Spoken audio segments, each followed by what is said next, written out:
शिव की ड्यूटी कहाँ तक पूरी होती है? 2018 कृष्ण के जन्म तक या 2018 कृष्ण के जन्म तक या 2036 कृष्ण जो नारायण बनता है तब तक? शिव किस लिए आता है? लक्ष्य क्या है शिव का? है? और पावन कब कहा जाए? है? पावन मनुष्य या पावन सृष्टि कब कही जाए? कहाँ से शुरुआत होगी? पावन मनुष्य कब कहा जाए और पावन सृष्टि कब कही जाए? शुरुआत कहाँ से होगी? अरे कहीं कोई इकाई तो होगी जहाँ से शुरुआत होगी। पावन मनुष्य की, पावन मनुष्य तन की और पावन मनुष्य सृष्टि की, तो शुरुआत कहाँ से होती है?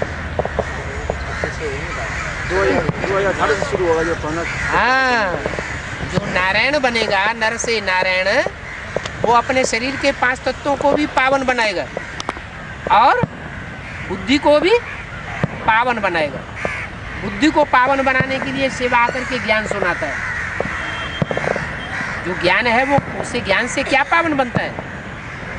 मन बुद्धि रूपी आत्मा पावन बनती है। मन बुद्धि रूपी आत्मा जब पावन बन जाती है तो उसमें जो संकल्प की सरणी चलती है, वो संकल्पों की सरणी वाइब्रेशन बनाती है। शुद्ध वाइब्रेशन बनने से फिर जन्म होता है राधा कृष्ण जैसे बच्चों का। तो दुनिया भी नई बन गई और मनुष्य भी नया बन गया, नर से नारायण बन गया। और भगवान किस लिए आता है? शिव किस लिए आता है?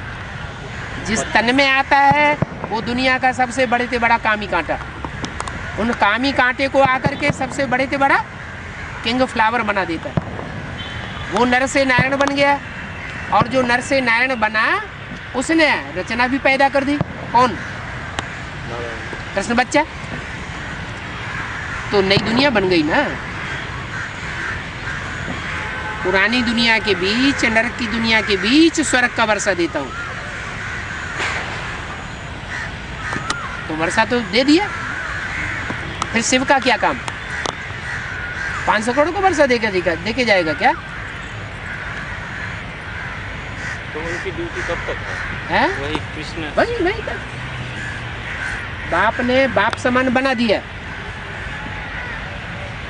बाप समान बन गया तो शिव की ड्यूटी समाप्त हो गई। तो इसके बिना शिव 100 वर्ष तक नहीं रहते हैं। 1937 में शिव यहाँ आए साकार में और अपना पाठ बजाते हैं। तो 100 वर्ष को माना तो 2036 होना चाहिए ना।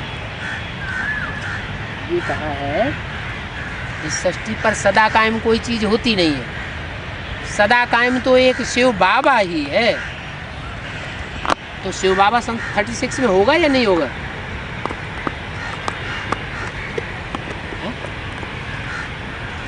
शिव बाबा 36 में होगा या नहीं होगा? ये नहीं कहा, सदा कायम शिव ही है। जो निराकारी बाप है वो तो साक्षी हो जाएगा। और रामकृष्ण की आत्माएं तुम बच्चों की सदाकाल की साथी हो जाएंगी। हैं?